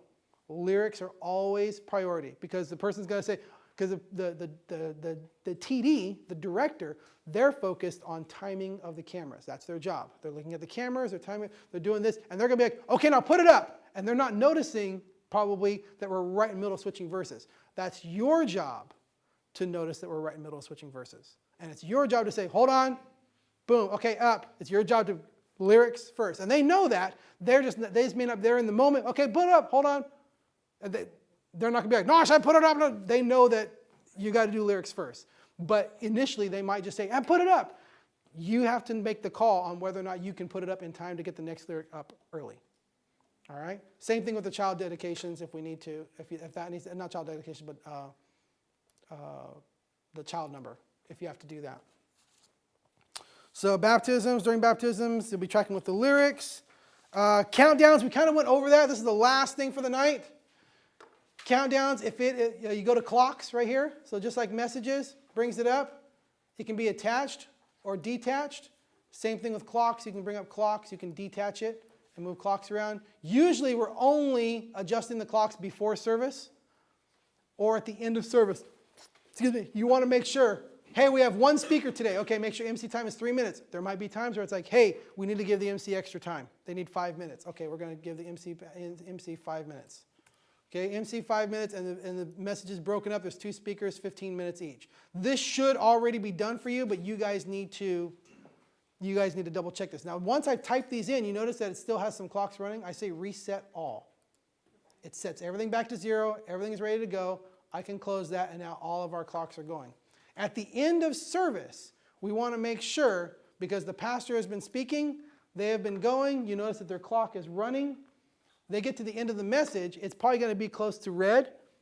As soon as the message is over, as soon as service is over, we want to go to clocks and go ahead and reset that, because the red is designed to catch their attention and tell them they're over, but that clock is just for the speaking pastor. If our MC pastor comes up at the end to do the closing verbals or the invitation, we don't want them seeing the red and thinking, oh, I got it. So as soon as the message is over, the pastor is done speaking, reset all clocks. That's the last thing that has to happen. Reset all clocks. After the first message. After the message is done, we're going to the invitation. They're asking for hands raised. Reset the clocks, and we're ready for the next service.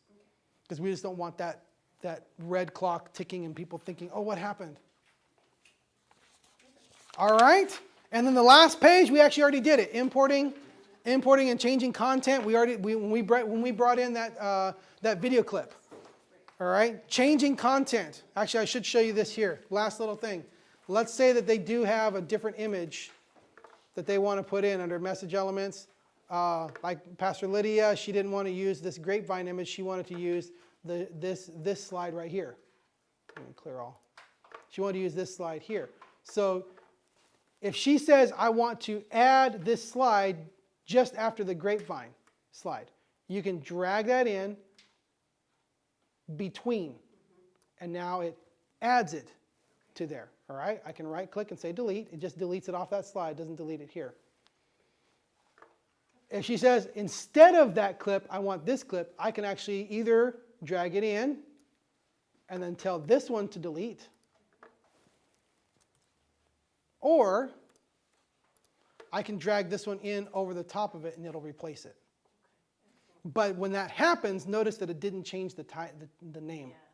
So usually what we want to do, we want to bring it in between where it's supposed to be and then get rid of the other one. Delete.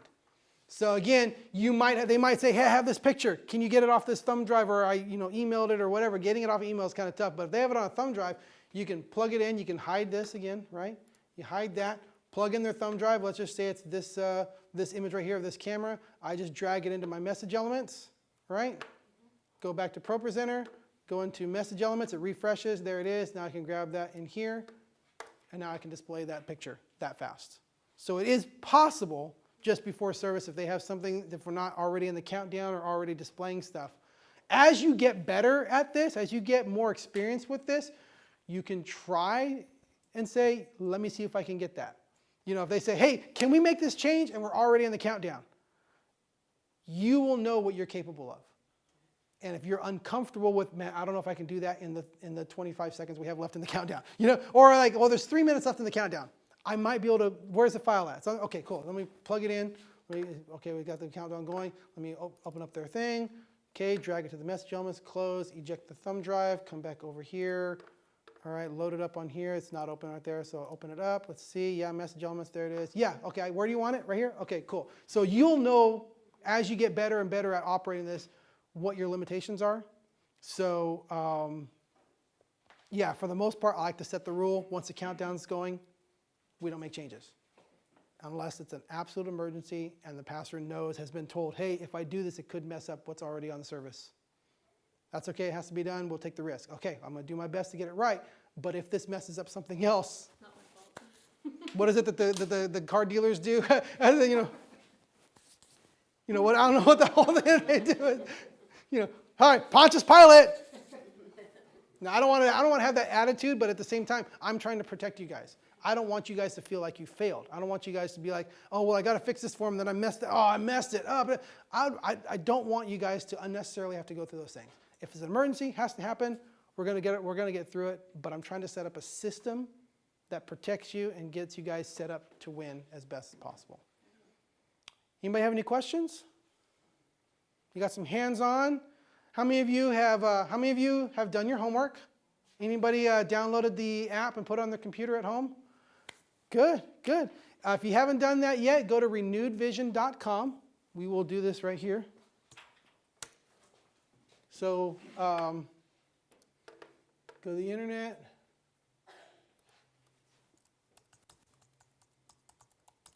Renewedvision.com. That's the people that make ProPresenter. You go to download, and you can download ProPresenter right here. You can download it for Mac, you can download it for PC. It's free. You click it, download it, install it on your computer. If you don't have the password, if you bought it, you're given an install code, you put it on there. If you don't have the install code, it just says, do you want to try it? Say yes, and then everything you do, there's a big old ProPresenter logo over the top of it. But it allows you to work with the program, get to know it. You go to the same website, support, right? ProPresenter 6 tutorials. Here is everything, the basics. Working with presentations. This is beyond slides, all this stuff. There's stuff, modules. There's ways of, here's importing and exporting if you want to see a video to get that back up. CCLI reporting, where's the social media integration. We can actually, like people doing Twitter and stuff like that, we can pull Twitter, Instagram, we can get posts that automatically, the program will go out, find anything that's associated with this hashtag, bring it in and put it and display it according to whatever template you lay out, and you can automatically post, tweets or Instagram stuff as people are typing it up. You can display it and choose it. There's a bunch of things that ProPresenter does that we don't even touch because what we do is not necessary to do that. Here's all the modules, what they do, and stuff like that. So all these are videos that you can look. There's probably a couple hours worth of videos. If you go online and watch it, you can learn so much more about ProPresenter and get ahead of us in the class. But that's what I want your homework to be. Last week the homework was download and install on your own personal computer, and also get the app and then take a picture of yourself, selfie with your computer and ProPresenter installed on your computer, and send that to Derek so that we know that you did your homework. Good job on doing the homework. The more we do that, you get that on your computer, you're practicing with it, you're playing with it at home, because being able to get your hands on it one day out of the week, and that's assuming you're scheduled every week, is still not enough practice to get really good. You get really good because you're constantly on it. You're watching these videos, you're doing it at home, you're clicking this here. Then when you come on Sunday, like, oh yeah, oh, you need that slide in there? Yeah. Eject, boom, superstar, right?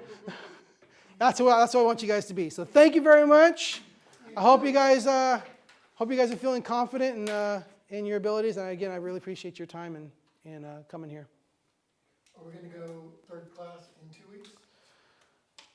In 2 weeks, when is that? What is that compared to Easter? Oh, I don't know. How close are we getting? No, yes, 3 weeks until break, so 4 weeks. Because next Monday, if we did lighting 2, then like we did last week.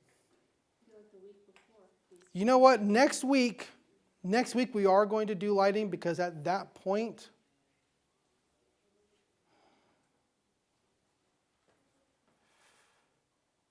wow. You know what? No, we're going to switch it up. Next week we're going to do ProPresenter 3. Next week? Yep. because the week after that, we are actually building the set for Easter. And actually, I would like to have people who want to learn lighting. We will actually be getting hands-on on moving lighting, programming lighting, and doing all that kind of stuff with the actual Easter set. So that's what we're going to do. So next week, next Monday, we're doing ProPresenter 3. And then the following Monday, we're actually going to be hands-on with the Easter stages. I'll have to get back to you on which campus we'll be doing that at, because it may just count on that being kind of the evening. You know what I mean? Because there may not be very much structure going on, because we'll be, again, we have 4 campuses to build stages for. So we will probably start here at Southwest because it's the simpler stage to build, and then probably go to Northwest and then Spanish. Probably do Spanish and Southwest maybe at the same time, and then Terrace campus after that. But yeah, for those who don't know, we're opening the Terrace campus. There's all kinds of construction going on over there right now. I mean, the chairs are out, the old windows have been sealed up, the ceiling that had popcorn ceiling in there has all been scraped, and they're doing all fresh, they put in all fresh, what is that? The wall material, drywall, all over, because it was all falling apart because there was water leak and stuff like that. All that construction is happening. We're installing a whole new lighting system, and screens are coming in, and all that's happening at Terrace campus. We're building a new stage design that's actually going to have like these big old walls. Like at Southwest and campus and Spanish campus are going to be about 9 foot tall, but at Northwest, because of the taller ceiling, they're going to be about 16 feet tall. These huge walls, all lit with LED and LED strip lights and all that kind of stuff. And then, and then we have content for Easter to create. And so there's a lot going on as Easter comes close, and we're really excited about it. So I'm glad you guys are taking the time to learn this stuff. And I believe that we're creating and recreating leaders, that as you learn this stuff, the next generation coming in, you will be teaching the next generation of people coming in what you know, and that'll be your final step of learning. So thank you guys. You have a good evening. Sorry we went a little bit long, but we started a little bit late, so